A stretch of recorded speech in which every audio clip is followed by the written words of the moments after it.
Olá, eu sou o Leandro, eu sou professor de Ciências da Secretaria Municipal de Educação de Barretos. Bom, nessa aula eu vou falar sobre as aves, tanto o processo evolutivo até a formação das aves atuais, quanto as principais estruturas que compõem os organismos desses animais. Bom, aves é meio intuitivo, todo mundo sabe o que é uma ave. Talvez as dúvidas possam surgir em alguns poucos animais, como por exemplo o pinguim e o morcego. O morcego é uma ave? A resposta é não, porque o morcego é um mamífero. Já o pinguim, por sua vez, é uma ave. Apesar de ser um animal que vive principalmente dentro d'água, ele de fato é uma ave. Bom, o surgimento das primeiras aves. Se nós voltássemos na Terra há cerca de 200 milhões de anos, nós poderíamos deparar com essa cena. Aqui nós temos alguns dinossauros que voam, ou seja, pterossauros. Nós temos algumas plantas semelhantes às samambaias atuais. Aqui no fundo não está mostrando, mas deveria ter uma floresta de gimnospermas, que são plantas adaptadas ao clima seco. E esse animal curioso, esse animal consiste num elo. Um elo é uma coisa que liga duas coisas. Esse animal seria a transição entre os répteis, os dinossauros e as aves. Perceba que ele tem características tanto de aves quanto de répteis. Esse ambiente, esse período, é o período Jurássico, é o período auge dos dinossauros. A partir desse animal que deu origem às aves modernas. E essa evolução se deu a partir dos dinossauros. Agora, mais detalhes dessa ave que eu mostrei no slide anterior. Essa transição entre ave e réptil. Aqui, o primeiro fóssil que foi encontrado desse animal, por volta de 1850, e aqui é o que seria a representação desse animal. O nome dado para esse animal é Archaeopteryx litográfica. Em grego, archaeo significa antigo, pteryx significa asa, lito, rocha, e gráfica, escrita. Então seria uma asa muito antiga escrita numa rocha. Isso consiste nesse fóssil. Esse animal, ele tinha o tamanho aproximadamente de um pombo. Ele tinha garras muito potentes, ele escalava árvores, se alimentava de insetos e possivelmente não voava, só planava. Bom, ainda falando sobre aves fósseis, animais que não existem mais, aqui tem uma comparação de algumas aves que foram extintas e aqui um galo, para ter uma noção do tamanho comparativo desses animais. Primeiramente, essa primeira espécie, o nome científico dela é Florbacus longissimus, tinha aproximadamente 1,80 m de altura. Essa segunda espécie aqui, a Hesperornis regalis, tinha aproximadamente 2,30 m de altura. Essa terceira mais alta, Gastrornis giganteus, 3,20 m aproximadamente. E por fim, possivelmente, a ave mais alta que já existiu, essa Dinornis maximus, que podia chegar até 4 metros de altura. Atualmente, a maior ave que existe é o avestruz africano, que pode chegar até 2,5 metros de comprimento. Seria algo aqui no meio dessas duas aves. Bom, nesse slide eu mostro uma possível filogenia dos répteis até chegar nas aves. Aqui nós temos 4 grupos de répteis. O grupo dos répteis que tem cascos, tartarugas, jabutis, cágados. Depois, lagartos e serpentes, um grupo só. O grupo dos répteis crocodilianos, jacarés e crocodilos. E o grupo dos dinossauros. E as aves é o que se encontra mais próximo, mais aparentado evolutivamente com os dinossauros. Então, as aves evoluíram a partir de um grupo de dinossauros. Então, qual que seria, nesse caso, o grupo de répteis mais ainda vivos, mais próximos evolutivamente das aves? Seriam os jacarés e crocodilos. Apesar da grande diferença que tem entre os dois grupos, jacarés e crocodilos são animais pesados, aves totalmente diferentes. Bom, agora, já que as aves evoluíram a partir de um grupo de répteis, que são os dinossauros, vamos analisar algumas semelhanças que observamos nos répteis atuais e nas aves.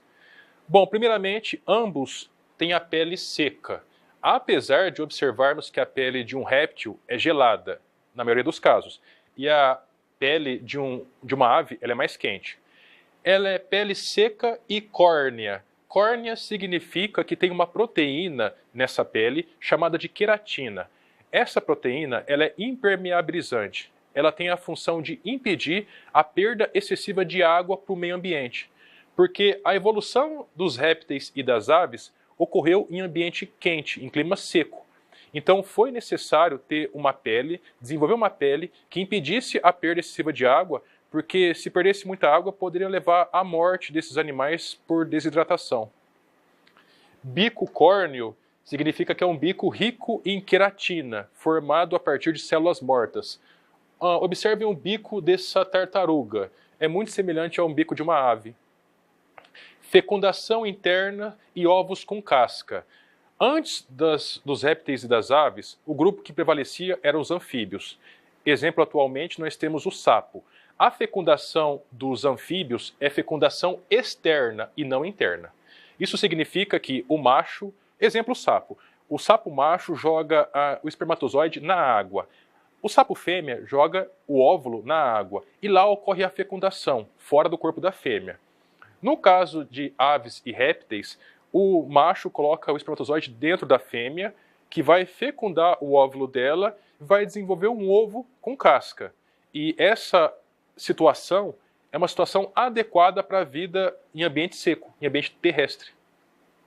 O desenvolvimento desses animais, de filhote até adulto, de filhote até jovem, de recém-nascido até jovem, é direto. Não ocorre metamorfose, como ocorria nos anfíbios. Lembrem do sapo. O sapo, o embrião forma uma larva, que é o girino, que depois sofre uma metamorfose, muda a sua forma até formar o adulto.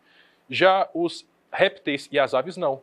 O animal que sai do ovo é muito semelhante ao animal adulto, com algumas pequenas diferenças, tipo o filhote não tem ainda maturidade sexual. Agora, com relação às aves, algumas estruturas, algumas adaptações e formas que esses animais têm. As aves são animais que têm penas. Aqui nós temos uma coruja com 3 tipos de penas.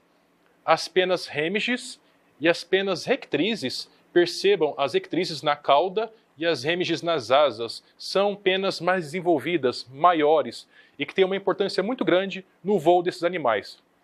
Já essas penas aqui, tectrizes, que estão na região da barriga, do ventre, são penas relacionadas com a proteção, com o revestimento do corpo. Bom, então, como as aves, a maioria delas voam, é importante que elas sejam leves. Para que esses animais sejam leves, é importante que tenham ossos porosos, que permite que esses animais voem com mais facilidade. Esses ossos são também chamados de ossos pneumáticos. Uma importância muito grande que as penas também têm, da mesma forma que os pelos dos mamíferos, inclusive os pelos dos nossos braços, dos nossos corpos. Quando nós estamos com frio, os nossos pelos eles ficam erguidos, nós ficamos arrepiados. Da mesma forma que as aves, em situação de chuva, por exemplo, em situação de frio, elas eriçam as penas. Tanto o nosso pelo erguido quanto as penas erguidas leva à formação de uma camada de ar quente entre a pele e a pena, no caso das aves, e entre a pele e o pelo, no caso dos mamíferos. E essa camada de ar quente, impede que a temperatura do corpo reduza e que possa levar à morte do animal de frio, né? Então as penas têm uma importância muito grande na manutenção da temperatura corporal constante desses animais. As aves, temos uma diversidade muito grande de aves, com diferentes formas de voo, tipos de voo. Eu separei alguns aqui. Voos planados, animais que planam por serem muito pesados. Urubu é um exemplo. Percebam que o urubu também bate a asa, mas preferencialmente ele plana. Quando, por exemplo, o urubu sai do chão e tenta ascender e ir para uma posição mais alta, ele tenta pegar bolsas de ar quente que favorece essa elevação de altitude. Animais que não planam, aves que não planam e que batem as asas, como exemplo os pardais, os pombos e as garças. Uma ave que fica parada no ar, inclusive ela pode voar para trás, os beija-flores. Aves de rapina, que fazem rapinagem. Ave de rapina é aquela ave que tem uma garra muito potente, muito poderosa, que tem uma visão muito aguçada, que ela tem um bico voltado para baixo e bem pontiagudo, bem afiado. São aves adaptadas para caça. Então ela chega com tudo e ataca a presa. Essas aves de rapina, que são as mais agressivas, seria, como exemplo, águia, gavião, a coruja, o urubu, o falcão, entre outros exemplos. Aves mergulhadoras são aves que entram na água para poder pegar a presa, no caso o peixe ou outro animal aquático, e depois sai com essa presa. Exemplos, o biguá e o mergulhão. E algumas aves que não voam, que elas são adaptadas para a corrida, ema e avestruz. Bom, agora adaptações no que se refere às patas das aves. Percebam que tem uma diversidade muito grande de patas, de formas das patas, de acordo com o tipo de comportamento que eles desenvolvem. Os animais que estão na parte de cima, esses 4 aqui, são animais adaptados a andar.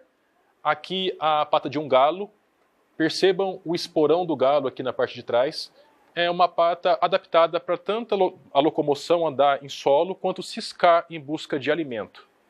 Aqui a pata de um avestruz, que é adaptado à corrida. E aqui 2 animais que vivem em regiões aquáticas, alagadiças, em regiões com lama, que é tanto o jaçanã e a garça. São animais que vivem em solo com lama, que eventualmente eles podem afundar. E por ter esse formato de pés, de patas, não afundam. Aqui embaixo nós temos 2 animais que nadam, no caso o pato e o mergulhão. Percebam que entre os dedos, entre os dígitos, tem uma membrana que facilita como a pata ela pode atuar como se fosse um remo. Aqui 2 aves de rapina, aqui o falcão e a coruja. Percebam que tem unhas bem afiadas. E aqui um animal adaptado a escalar árvores, o pica-pau. Agora, adaptações com relação ao bico desses animais. Aves de rapina, começar por elas.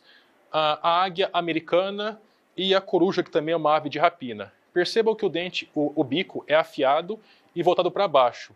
Essa situação é adequada para matar presas, rasgar o couro, a pele e arrancar a carne desse animal. Aqui nós temos o colhereiro, que tem um bico, como o próprio nome diz, em forma de colher. Esse animal coloca o bico dentro d'água e assim quando o peixe encosta no bico, ele fecha imediatamente e puxa. Percebam que o bico é longo, que favorece que ele enfie, que ele coloque esse bico dentro d'água. Outros animais pescadores que tiram peixe dentro d'água, que também têm bicos longos, nós temos aqui a garça, nós temos aqui o flamingo, o pelicano, o pato e o tuiuiu. Agora, animais adaptados a comer frutos ou quebrar sementes também, nós temos o tucano e a arara. Bom, esse era o conteúdo que eu queria ter transmitido, espero que tenham gostado e bons estudos a todos.